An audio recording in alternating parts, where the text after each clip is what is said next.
right, music fans and drama seekers alike. Welcome back to the Real Music Observer. I'm Dave, observing real music in real time for real people just like you. Boop. And me right here. So, I was listening to some Swedish melodic rock band because I've been into that kind of stuff lately because at least over there, they're kind of trying.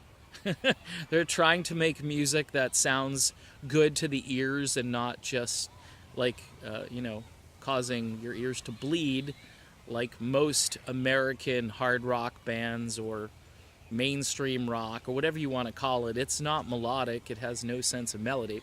And I'm listening to this band, and one of their songs is called Leave a Light On. So, yeah, I'm thinking about Motel 6 at that point. So, anyway, I checked the song out, and I said, hey, this is familiar. This is a really familiar song, but I can't place it, especially their version of it. It didn't remind me enough of the actual song that it was supposed to remind me of, so I went looking for that song, and lo and behold, up popped a tune by Belinda Carlisle from 1989 called Leave a Light On, a song that actually peaked, I think, in early 1990. Yours truly was still working at the rock and roll station. I was dating a young woman who worked over at the Top 40 station. The rival station, by the way, is kind of interesting. I used to listen to her show on my way home from doing my show. So it was kind of cool because I could listen to her and I could catch up on all of the music that they were playing over there. And it was one of those illicit relationships. I wasn't supposed to have any kind of involvement with anyone from the competitor radio station. I think it was in my contract. But nonetheless, I broke those rules, and hence I'm not in radio anymore. No, that probably wasn't the only reason why. But it was interesting because that song just took me back to that place. And it also has this incredible monster size, like Godzilla size hook in it. If you haven't heard Leave a Light On by Belinda Carlisle, go look it up. Play it on YouTube, play it on Spotify. The reason, and I know this is a big departure from what I normally talk about in a sense, but hey, it's my channel, so here we go. I also remember this very distinctive guitar solo on this particular track, the one and only George Harrison, who apparently had met Belinda a couple of years prior, and the producer on this album called Runaway Horses, they were looking for somebody who was distinctive and unique, and Miss Belinda says, hey, how about George Harrison? And the guy's like, what? Yeah, I met George a couple of years ago, and apparently George was all in, and he played, I guess, on that and one other song from the album, so he was totally in on Belinda's song and album. And what this song did, though, to me, was it jolted me back into reality in a couple of ways. The music from that period is so much better than the music even being tried today, as far as like Sweden or Italy or Frontiers label or whatever. There are some great things out there, but I'm saying the quality of the music, the sort of the big Sir Mix-a-Lot hook. It's a big butt hook, in other words. I think I described it as a hook that could probably land a 40-pound largemouth bass, or 20-pound. I don't know how big largemouth bass gets, so it's probably just a lousy analogy. But the song itself brought back all kinds of memories for me, and I played it for my wife. She had the cassette, so she's like, holy crap, Batman, we haven't heard this in 27 years. I said, exactly. It's crazy. I mean, do you think this song could get on a radio station, a top 40 station or something now? No, of course not. Do you think it could get on a nostalgia-based 80s show? No, of course not. Why? Because everybody has narrowed their playlists and culled out all of these songs that we used to hear or that we heard for about a month or two and then just vanished. Okay?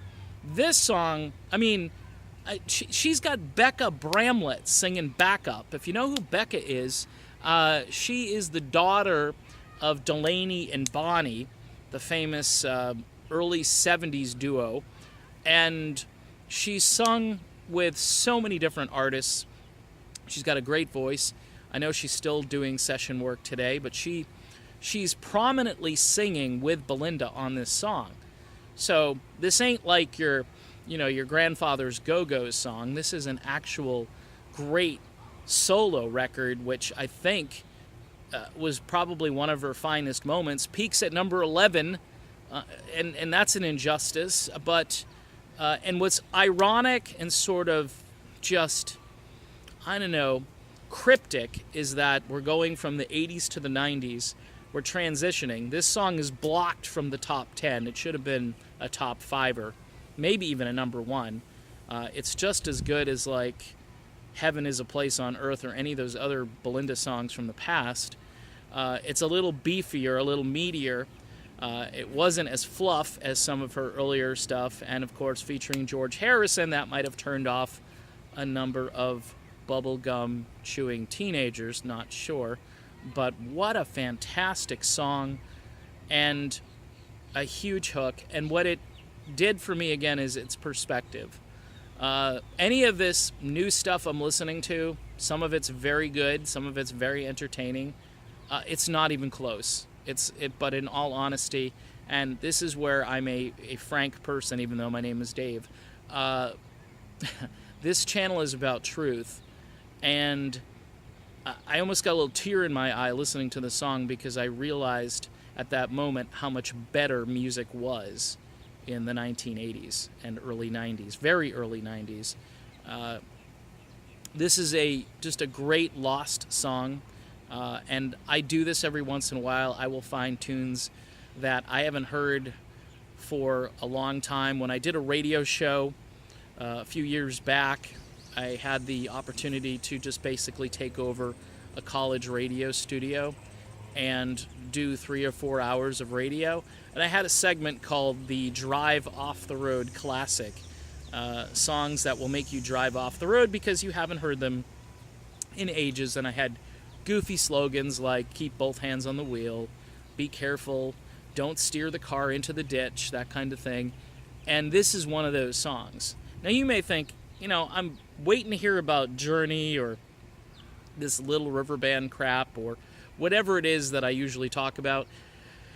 Every once in a while, I do a little self-indulgent video, and this is one of those, but I may be doing more videos about albums we have missed from that era, not just music from today that kind of sounds like the old days, because it just doesn't compare.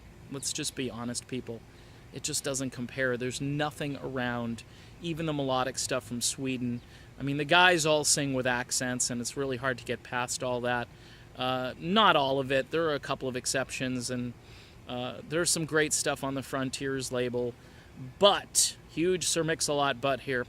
What I'm getting at is, in perspective, when you put the headphones on and you listen to a song like this that is so well produced and has such a great melody and is such a sing-along tune, you think to yourself, it's gone. This era is gone, and it's not coming back. And I think there's a lot of truth to that, unfortunately. I hate to be a Debbie Downer here, but that's all I got. So Belinda Carlisle, Leave a Light On, from her album Runaway Horses. Give it a spin, and then do the holy crap Batman thing, because I did. I'll talk to you later.